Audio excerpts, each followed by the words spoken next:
Baik, selamat datang di pembelajaran Omah Codinger pada kelas Java Pemula. Bersama saya Anum Syagati, founder sekaligus mentor di Omah Codinger kelas Java Pemula ini. Oke, pada video tutorial saya kali ini, saya akan membahas tentang dasar pemrograman Java atau sesuai dengan modul kedua pada kali ini. Baik, untuk dasar pemrograman Java, yang pertama kita akan membahas tentang identifier. Identifier sendiri adalah nama yang diberikan untuk variabel, kelas, atau metode pada program Java. Oke, dan identifier sendiri memiliki beberapa aturan penamaan. Di antaranya yang pertama, dalam pendeklarasian Java adalah case sensitive. Ya, mungkin di semua bahasa pemrograman bahwa ketika untuk mendeklarasikan sebuah variabel, metode, kelas, function, prosedur itu case sensitive. Nah, case sensitive di sini berarti bahwa identifier dengan contoh hello dengan hanya besar tidak sama dengan hello dengan menggunakan H kecil karena case sensitive. Jadi penulisan huruf besar dan kecil sangat diperhatikan. Itu aturan penamaan yang pertama. Nah, aturan penamaan kedua bahwa identifier harus dimulai dengan salah satu huruf atau underscore atau tanda dolar. Ingat, aturan identifier harus dimulai dengan salah satu huruf, underscore, atau tanda dolar. Jadi bisa memilih dari tiga tersebut. Ya. Nah, untuk huruf dapat berupa huruf besar maupun huruf kecil, dan karakter selanjutnya dapat menggunakan nomor ataupun karakter lain. Jadi intinya yang pertama harus menggunakan huruf, underscore, atau dolar. Itu dalam penamaan sebuah identifier. Yang ketiga, identifier tidak dapat menggunakan kata kunci atau keyword dalam Java seperti kelas, public, void, dan sebagainya. Jadi, sebuah kata kunci yang sudah menjadi default pada sebuah bahasa pemrograman itu tidak diperbolehkan untuk menjadi sebuah identifier. Nah, seperti penggunaan kata kelas. Kata kelas di sini sudah menjadi sebuah identifier keyword default dari pembuatan sebuah kelas. Public sendiri adalah modifier, void sendiri berkaitan dalam pembuatan metode. Nah, jadi ada beberapa kata kunci atau keyword yang sudah menjadi default pada bahasa pemrograman Java dan semua bahasa pemrograman sebenarnya. Nah, keyword tersebut berarti tidak bisa dipakai untuk menjadi nama identifier baru. Oke, yang keempat, untuk pemberian nama dari kelas Java diberikan huruf kapital untuk huruf pertama pada nama kelas. Untuk nama metode dan variabel, huruf pertama dari kata harus dimulai dengan huruf kecil. Nah, ini aturan baku yang lain ya. Bisa kalian pakai ataupun tidak, cuma ini aturan lazimnya dalam pendeklarasian sebuah kelas dan sebuah metode. Bedanya, kalau untuk pemberian nama atau pendeklarasian sebuah kelas, huruf pertama menggunakan kapital. Sedangkan metode, huruf pertama menggunakan huruf kecil, dan selanjutnya bisa menggunakan huruf besar atau kecil, itu disesuaikan dengan style dari masing-masing programmernya. Nah, itu saja tentang identifier. Kita lanjut tentang keyword. Nah, macam keyword pada Java. Nah, sebelumnya keyword sendiri adalah identifier yang sudah ada untuk didefinisikan sebelumnya oleh Java untuk tujuan tertentu. Nah, ini beberapa keyword pada Java. Jadi sebisa mungkin kalian tidak boleh atau tidak diperbolehkan untuk menggunakan identifier dengan nama-nama yang sudah ada di sini. ya. Semisal membuat kelas float, kelas final, kelas do, kelas double, atau mendeklarasikan sebuah variabel di mana menggunakan keyword yang sudah ada di sini, itu tidak diperbolehkan. Ya.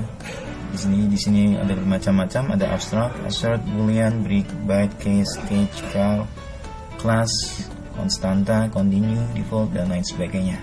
Ini tidak diperbolehkan untuk menjadi sebuah nama identifier yang baru.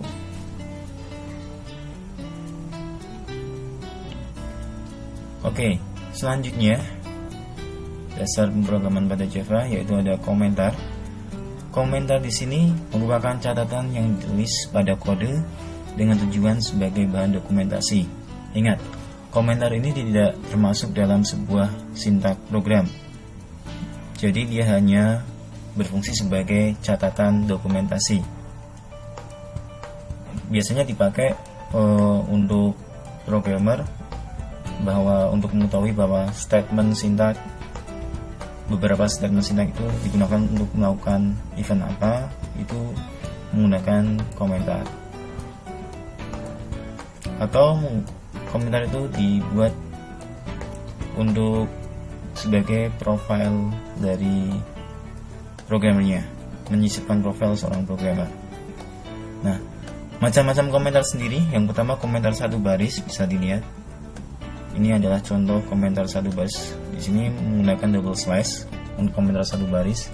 Komentar beberapa baris, slash dan bintang, kemudian diakhiri dengan bintang dan slash. Ini komentar beberapa baris. Dan komentar khusus Java doc. Ada Java, bisa dilihat. Di sini menggunakan slash, double bintang, dan diakhiri dengan bintang slash. Nah, bisa dilihat di sini contoh program yang berisi komentar untuk baris 1 sampai 10 itu menggunakan komentar Java doc. 14 itu komentar satu baris. 19 sampai 21 itu komentar beberapa baris. Ini penggunaan komentar pada Java, sama dengan penggunaan komentar pada bahasa pemrograman yang lain.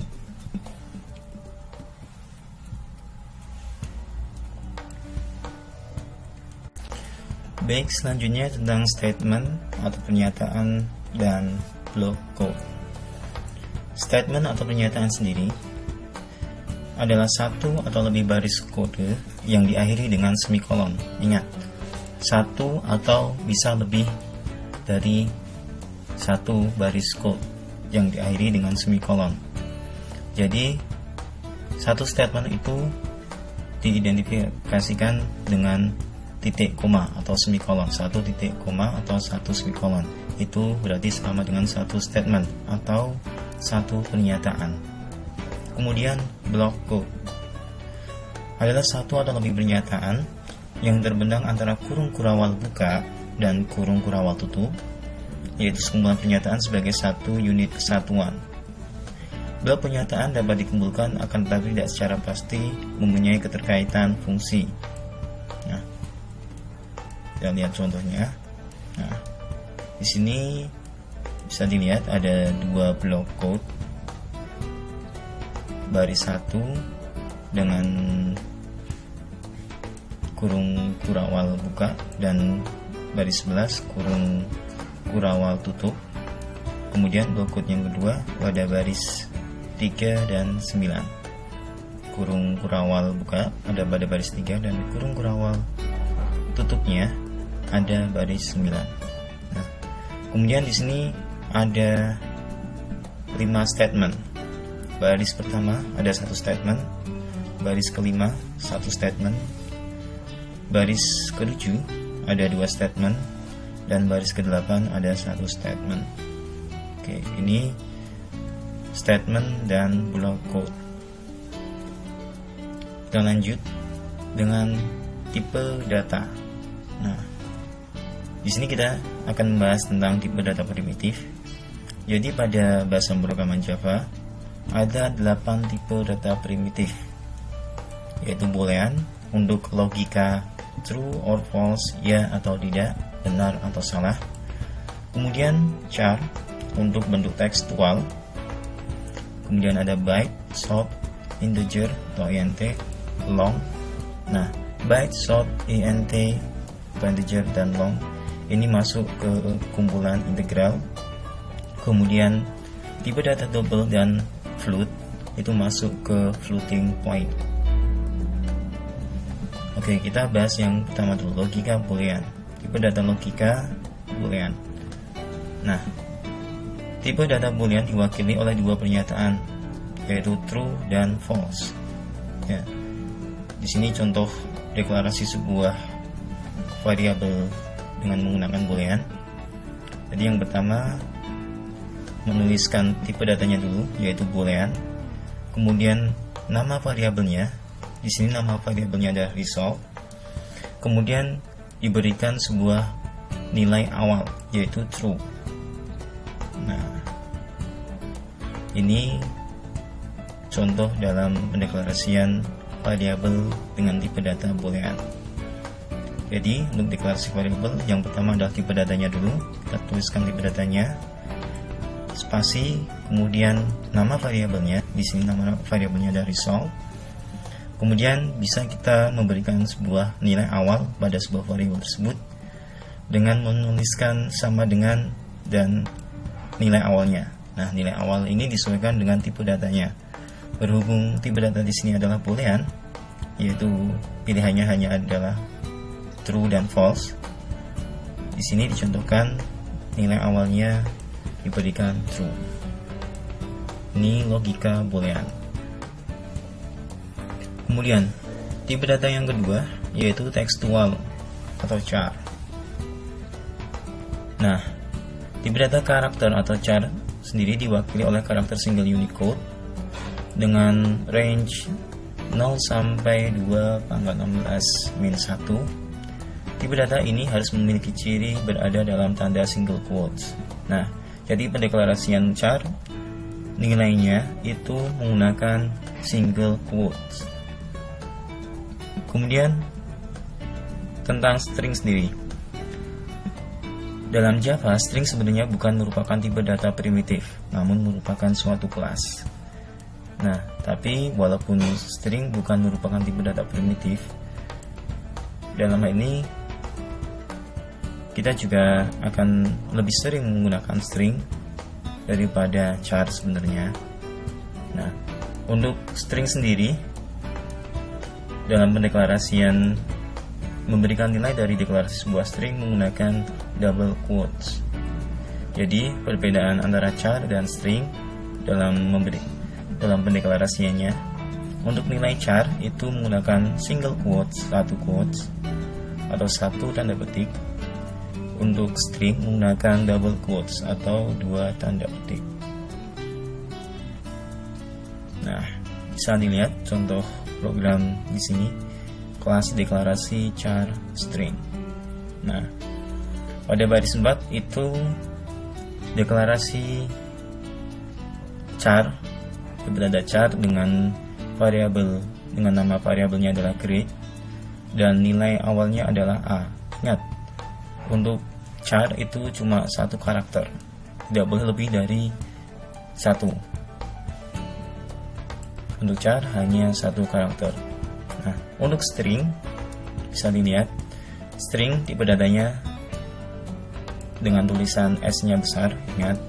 Kemudian nama variabel di sini ada message, contohkan. Kemudian nilai awal diberikan sebuah tulisan hello world. Ingat, untuk char itu hanya satu karakter dan satu tanda petik. Untuk string bisa lebih dari satu karakter dan menggunakan double quotes atau dua tanda petik. Nah, di baris 10 dan 11 itu contoh ketika kita ingin mencetak tanda petik, ya, satu tanda petik atau dua tanda petik. Ketika ingin mencetak sebuah tanda petik, sebelumnya diberikan karakter escape, ya, pada baris 10 dan 11. Untuk mencetak sebuah tanda petik itu sebelumnya diberikan karakter. Baik, tipe data primitif selanjutnya yaitu integral, di mana tipe data integral ini terdiri dari byte, short, integer atau int, dan long. Nah, tipe data integral sendiri dalam Java atau dalam bahasa programan yang lain menggunakan 3 bentuk, yaitu desimal, oktal, dan heksadesimal. Nah, contohnya bisa dilihat. Angka 2 menunjukkan nilai desimal, terus angka 077, angka 0 pada awal pernyataan mengindikasikan nilai oktal, 0xBACC, karakter 0x mengindikasikan nilai heksadesimal. Nah, kemudian tipe integral memiliki default tipe data yaitu integer atau int, dan ketika ingin merubahnya ke bentuk long dengan menambahkan huruf L atau L setelah nilai atau setelah angka. Nah, tipe data integral memiliki range sebagai berikut. Jadi dari yang terkecil yaitu byte, kemudian short, kemudian integer atau int, dan kemudian long. Dan perlu kalian ketahui, di sini kita tidak belajar tentang konversi dari deksimal ke oktal, oktal ke heksadesimal, dan sebaliknya. Di sini lebih diarahkan untuk bagaimana cara memakai tipe-tipe data itu sendiri, ya, dan lebih diarahkan juga untuk memahami urutan byte, short, integer, long, ya, gunaannya dari integer range-nya. Bisa dilihat yang terkecil adalah byte, kemudian short, kemudian integer, kemudian long. Nah, ini contoh dari deklarasi tipe data integral, ya. Bisa dilihat perbedaan tipe data integer, byte, short, long. Nah, dilihat pada long. Nah, untuk deklarasi tipe data long, untuk pendeklarasiannya setelah angka itu diberikan huruf L, bisa L kecil ataupun L besar. Nah, itu saja cara deklarasi dari tipe data integral.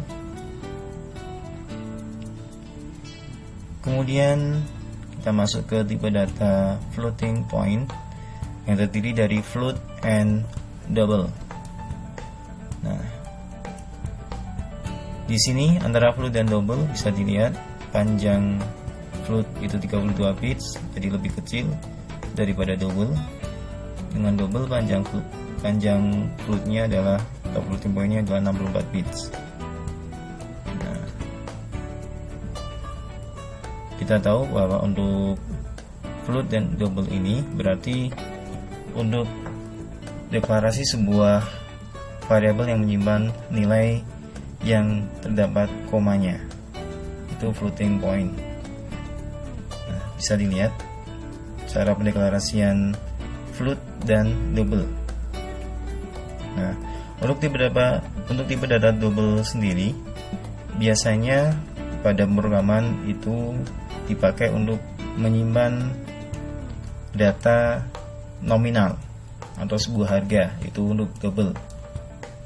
Atau untuk tipe data untuk menyimpan data sebuah angka yang ada komanya. Nah, untuk float sendiri bisa dilihat untuk pendeklarasiannya itu setelah angka diberikan huruf F besar, ya. Cuma untuk saya sendiri dalam pengerjaan beberapa project itu lebih sering menggunakan double daripada float, ya. Oke. Nah, terakhir nilai default tipe data primitif. Nah, bisa dilihat untuk tipe boolean nilai defaultnya adalah false, panjang bit 16, char, nilai defaultnya escape U 04 kali, panjang bit 16. Byte nilai defaultnya 0, panjang bit 8, short nilai defaultnya 0, panjang bit 16. Integer nilai defaultnya 0, panjang bit 32, long nilai defaultnya 0 dengan dikasih huruf L, panjang bitnya 64. Float nilai defaultnya 0,0f, panjang bit 32, dan double nilai defaultnya 0,0, Ingat, pada pemrograman koma menggunakan titik, ya. Kemudian untuk panjang bit double itu 64. Nah, ini nilai default tipe data primitif. Oke.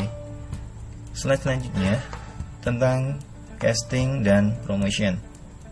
Nah, casting sendiri merupakan proses pertukaran data antar tipe data yang berbeda, dan promotion terjadi pada saat operasi aritmatik di mana compiler berusaha mencari tipe data yang sesuai dengan tipe data operan yang berbeda-beda.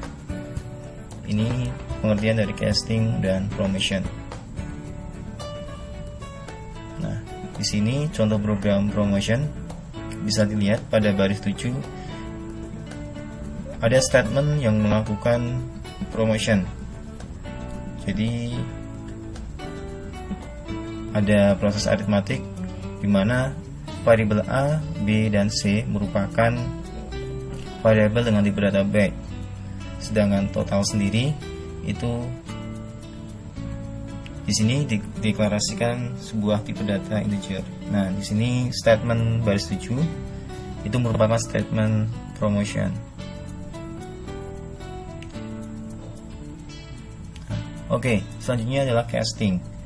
Casting dibedakan menjadi dua, yaitu implicit dan explicit. Untuk casting implicit dilakukan tanpa adanya kode tambahan. Biasanya terjadi kalau kita memasukkan tipe data dengan ukuran yang lebih kecil ke tipe data yang lebih besar. Misalnya dari byte ke integer. Nah, untuk explicit, casting secara eksplisit dilakukan jika kita memasukkan data dengan ukuran lebih besar ke ukuran lebih kecil. Misalnya dari integer ke byte. Nah, perlu diperhatikan bahwa presisi data akan berubah dari ukuran ke besar ke ukuran lebih kecil, sehingga kalau nilainya melebihi jangkauan maka terjadi pemotongan nilai dan hasilnya bisa tidak terduga.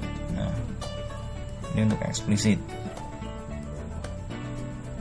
Nah, bisa dilihat urutan dari tipe data dari yang terkecil byte, short, integer, long, float, double. Jadi jika dari short ke long itu namanya implicit, dari long ke byte atau dari long ke short, dari long ke integer itu namanya explicit. Nah, di sini juga bisa dilihat walaupun integer dan float itu sama-sama 32 bit, cuma tetap float itu lebih besar daripada integer dan float itu lebih besar daripada long. Bisa dilihat pada skema diagram ini, ya.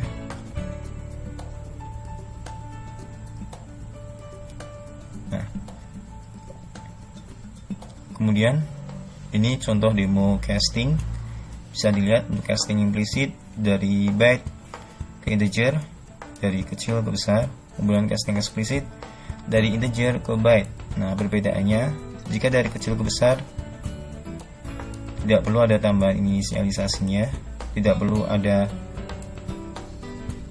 tambahan kode castingnya. Tapi jika casting eksplisit bisa dilihat ada tambahan kode castingnya, di mana kode casting itu didasarkan pada tipe data yang dilakukan casting. Nah, bisa dilihat baris nomor 10 dan baris nomor 3. Ini contoh program demo casting. Contoh pendeklarasian tipe data untuk casting. Oke, itu saja video tutorial saya kali ini tentang dasar pemrograman Java. Yang perlu Anda ketahui, di dasar pemrograman Java ini kalian cukup tahu tentang struktur Java, terus operasi aritmatika, ya. Kemudian sedikit kelas math yang sudah saya cantumkan beberapa contoh di modul yang saya berikan, dan penggunaan variabel pada tipe data, ya, seperti char, string, perbedaannya dalam penggunaannya, terus tipe data boolean. Bahwa boolean itu adalah true dan false, pilihan true dan false. Kemudian tipe data integral, short, byte, long, integer. Yang sering digunakan itu integer. Kemudian floating point, yaitu float dan double, dan lebih sering menggunakan double daripada float. dalam penggunaan sebuah project. Nah, dan tadi sedikit ada casting dan promotion. Bisa dilihat contohnya tadi. Casting itu pertukaran data, promotion bahwa program akan menginstansikan sebuah proses di mana tipe data yang berbeda pada proses aritmatik. Itu saja video tutorial saya kali ini. Oke, terima kasih sudah menonton video tutorial saya kali ini. Semoga bermanfaat.